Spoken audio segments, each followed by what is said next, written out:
यमुनानगर नाम के एक गांव में बंसी सेठ रहा करता था। बंसी सेठ अपनी कंजूसी के लिए पूरे गांव में फेमस था, या यूं कहें कि बदनाम था। उसकी पत्नी इसकी कंजूसी के चक्कर में जब तक उसे छोड़कर मायके चली जाती थी, लेकिन उसका नौकर भोंदू उसका साथ कभी नहीं छोड़ता था। अरे भोंदू, कहाँ है तू?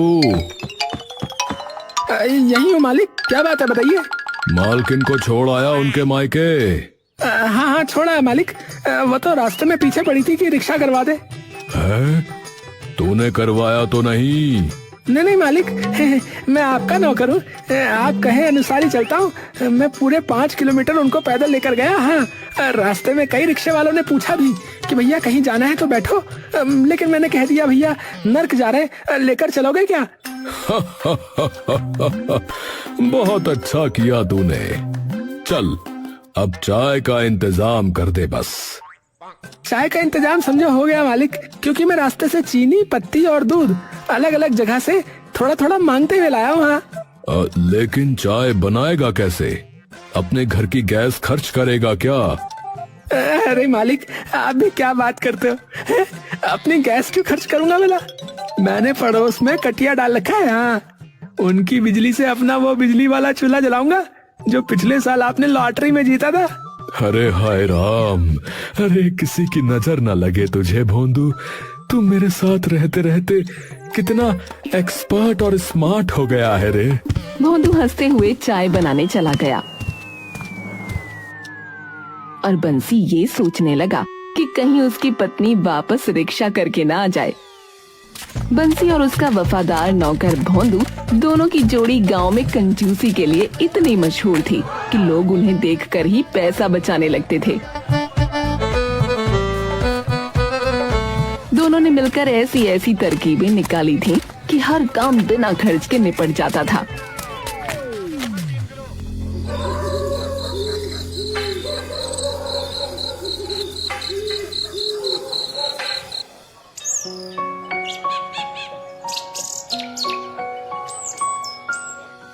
भोंदू, तूने कल रात बचा हुआ पानी छान के रखा था ना? हाँ हाँ मालिक, छान के रख दिया था। उसमें तो मच्छर मरे हुए थे, लेकिन मैंने उन्हें निकाल के पानी उबाल दिया। अब बिल्कुल नया लग रहा है। वाह रे भोंदू, तू तो अब मेरे प्राणों से भी प्यारा लगने लगा है। मालिक, प्राणों से भी प्यारा? तो फिर थोड़ा दूध और ले आऊं पड़ोस से? हाँ हाँ जरूर, नेकी और पूछ पूछ। गांव वाले अक्सर उनकी हरकतों पर हंसते थे। कभी बंसी से अपने पुराने फटे कपड़े सिलवाकर दोबारा पहनते दिखते, तो कभी भोंदू सब्जी मंडी में लोगों की गिरी हुई सब्जियां चुनता फिरता दिखता। अरे भाई संभाल के चलना, वो देखो बंसी सेठ आ रहे। अगर उन्हें लग गया कि हम सांस भी ज्यादा ले रहे हैं तो कहेंगे थोड़ा कम करो, ऑक्सीजन तो मुफ्त में नहीं आती। सच कह रहा है। एक बार तो उसने मेरे भांजे के मुंडन में भी पेड़ा आधा आधा करके बांटा था भैया।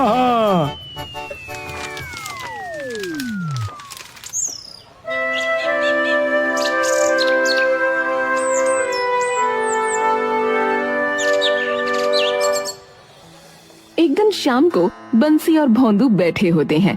भोंदू, अब जाकर मालकिन को वापस ले आ। अब अकेलापन कट नहीं रहा। ठीक है मालिक, लेकिन रिक्शा तो नहीं करवाना होगा? नहीं, उसे भी पैदल लाना। और हाँ, अगर वो ज्यादा नखरे करे तो उसे कह देना सेठ ने खुद नंगे पैर भेजा है, अब तो चप्पल में चल रही हो।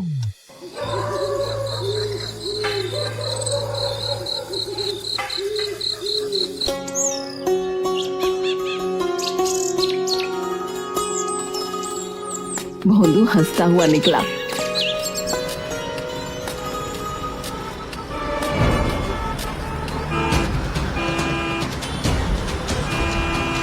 लेकिन रास्ते में एक ट्रक से टकरा गया। गांव वालों ने बंसी को खबर दी। अरे सेठ जी, अरे भोंदू का एक्सीडेंट हो गया है, वो बहुत बुरी हालत में है।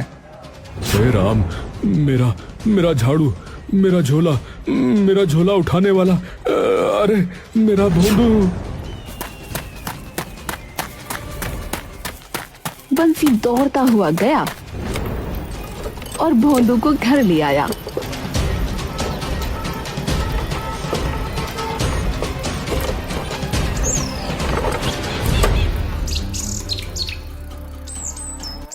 अरे सेठ जी, इसे अस्पताल लेकर जाइए। अरे अस्पताल?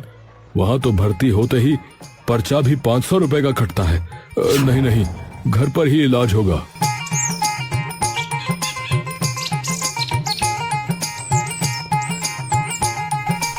बंसी ने सबसे सस्ता डॉक्टर बुलवाया।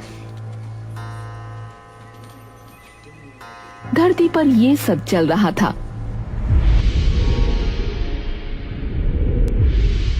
प्रभु, भोंदू नामक जीव की आत्मा के निकलने का समय हो गया है। महेश, चलो ड्यूटी पर चलते हैं।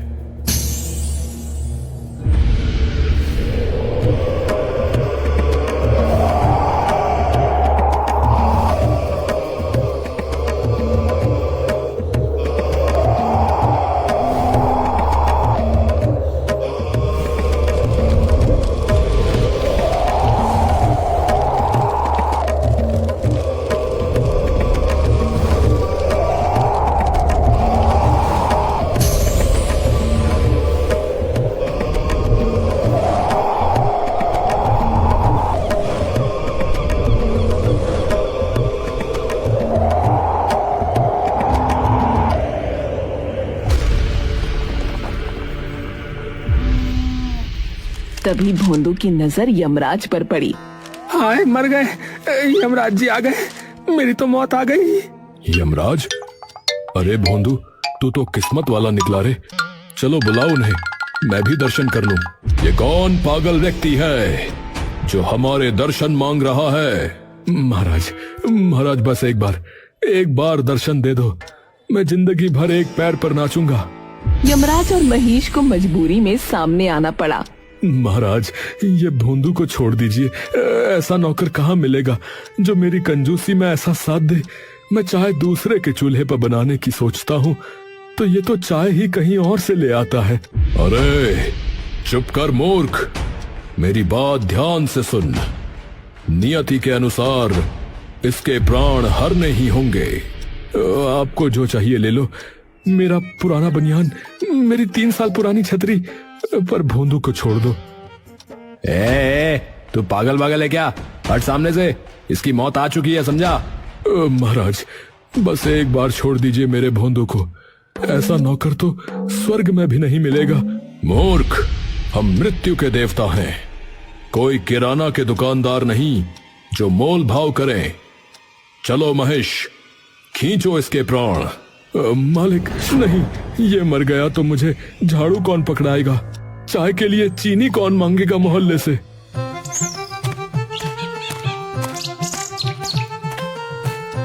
सेठ जी, आपने बुलाया था, अब मेरी फीस दो। अरे डॉक्टर बाबू, आपको यमराज और महेश नहीं दिख रहे? ये मेरे नौकर की आत्मा लेने आए हैं। है? कौन यमराज और कौन सा भैंसा? मुझे तो सिर्फ आप और ये मरा हुआ जैसा नौकर दिख रहा है। हाय रे मेरी किस्मत। अरे तूने जिस आदमी का इलाज किया वो मरने वाला है और तू मुझसे पैसे मांग रहा है।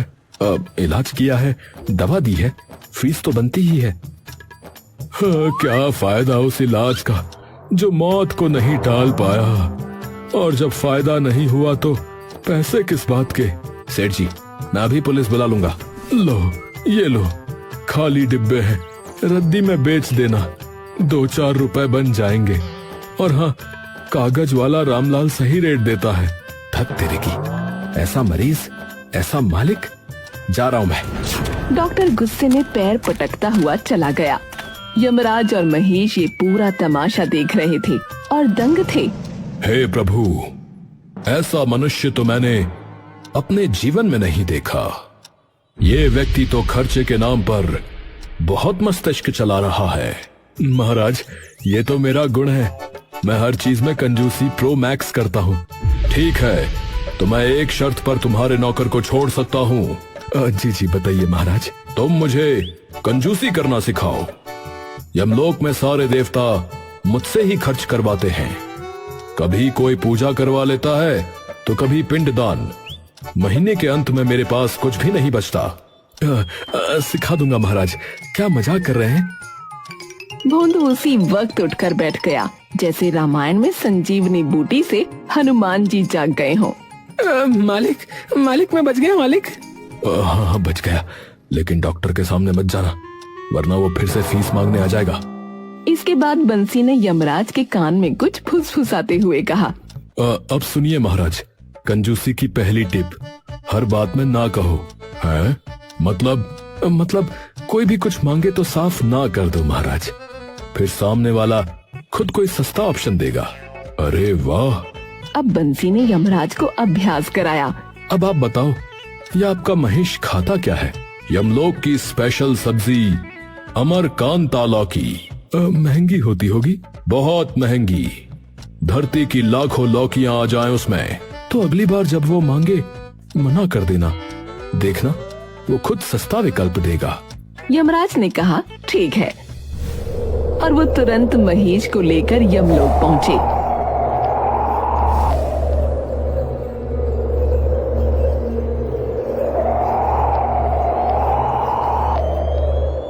महाराज बहुत भूख लगी है, अमरकांता लौकी दे दीजिए।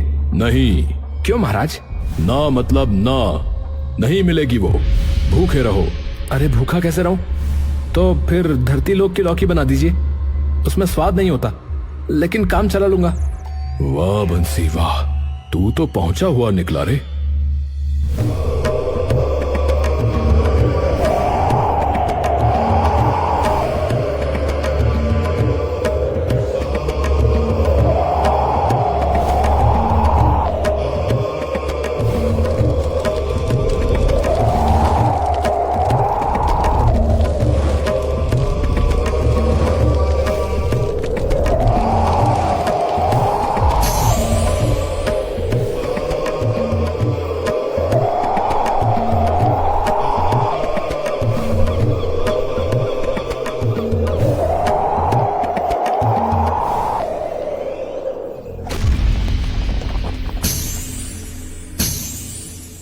बंसी, सच में तेरा फॉर्मूला काम कर गया। अब अगली टिप दो। अब दूसरी टिप, जो भी चीज खरीदो उसमें कमी निकालो और दाम कम कराओ। कैसे? चलो भोंदू के लिए एक बाम लेकर आओ, लेकिन पैसे नहीं देने। बिना पैसे के कैसे? यही तो ट्रिक है। यमराज दुकान पर पहुंचे। एक बाम देना। ये लो। पैसे नहीं है, ये फ्री में दे दो। क्या फ्री में? फ्री में यहाँ कौन रख गया था तेरे लिए? हैं? हाँ, अरे पैसे नहीं है। चल भाग यहाँ से, यमराज की कॉपी करने आ गया यहाँ पर। यम है हम। अरे अब लात पड़ जाएगी बता रहा हूँ, चलो जाओ यहाँ से। दुकानदार ने यमराज को झाड़ दिया और दुकान से भगा दिया। यमराज उदास होकर बंसी के पास पहुँचे तो महेश एक कोने में खड़ा हंस रहा था। महाराज ये सब आपके बस का नहीं है, रहने दो। तो चुप रह महेश, मैं प्रयास कर रहा हूँ। मैंने उससे बोला पैसे नहीं है तो वो चिल्लाने लगा। महाराज ऐसे नहीं होता, चलिए मैं करके दिखाता हूँ।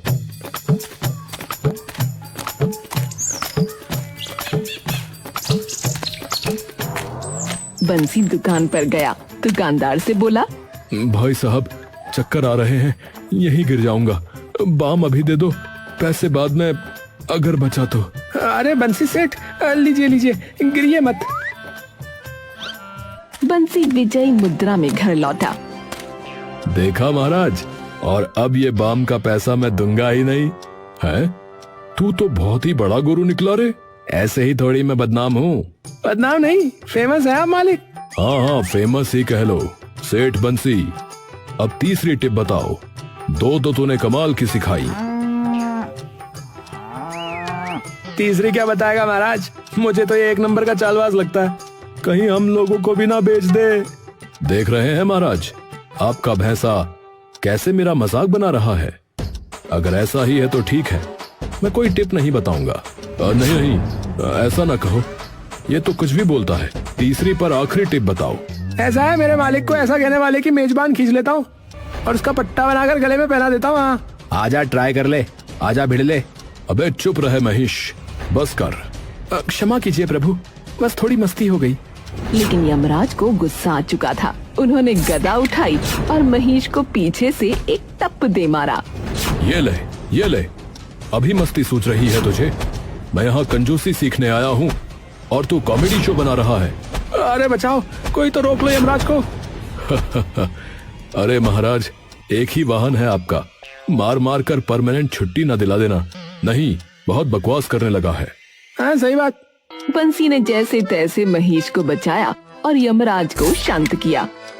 फिर गला साफ करके बोला, अब सुनिए तीसरी और अंतिम कंजूसी की महाटिप।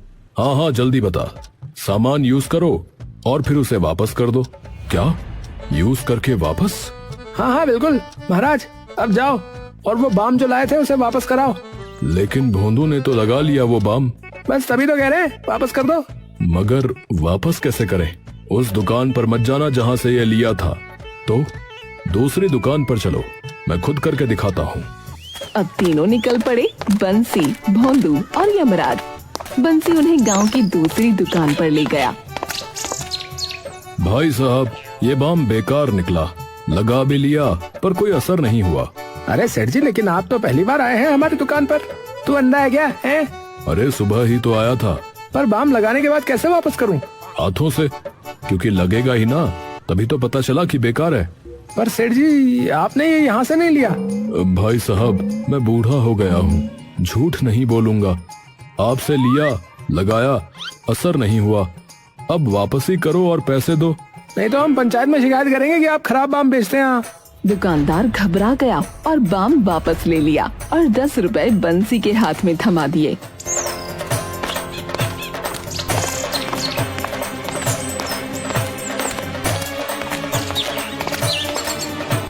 हे प्रभु, बाम हमने खरीदा भी नहीं और पैसे भी ले लिए।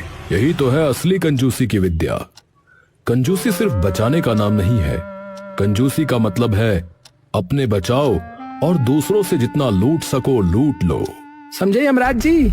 यमराज कुछ बोल पाते इससे पहले ही चित्रगुप्त का वीडियो कॉल आ गया। प्रभु, आप अब तक भोंदू की आत्मा को क्यों नहीं लेकर आए? वो चित्रगुप्त जी, मैं थोड़ा सा ज्ञान ले रहा था। क्या आपको आत्मा लेने भेजा था कि कोचिंग क्लास खोल लिया आपने? अभी वापस आइए। हाँ, आता हूँ। कॉल कट गया।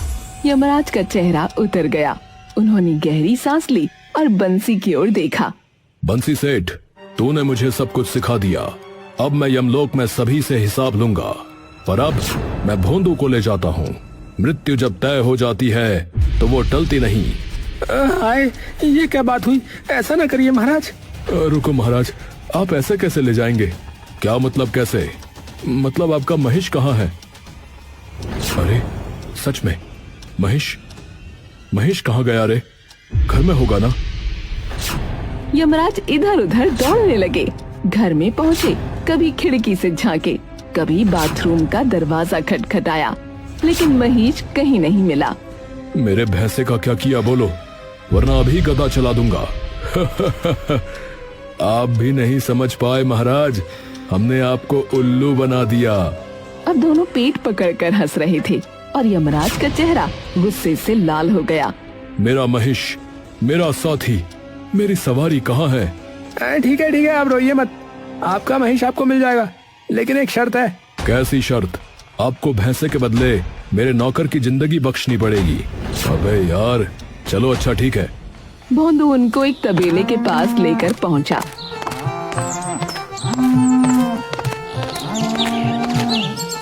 जहां सारे भैंसे बंधे थे। एक कोने में महिष बंधा हुआ है, मुंह पर कपड़ा बंधा, आंखों में आंसू।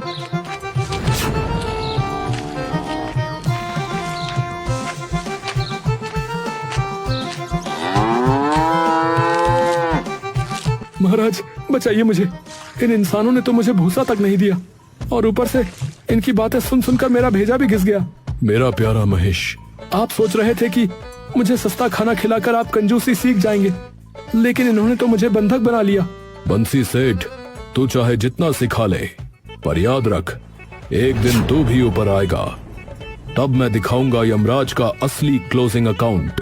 अरे महाराज, मैं तो अब आपका गुरु हूँ, थोड़ा इज्जत से बात कीजिए।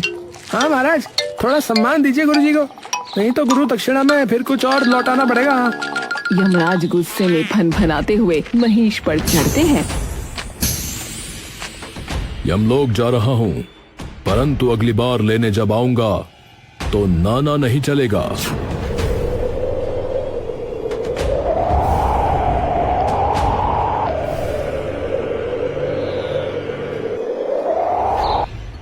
मालिक एक बात बोलूं? बोल भोंदू। आज हमारी जोड़ी ने यमराज जी को भी मजा चखा दिया, मजा आ गया। हमारी जोड़ी और कंजूसी जिंदाबाद। हम यही सब सिखाएंगे लोगों को।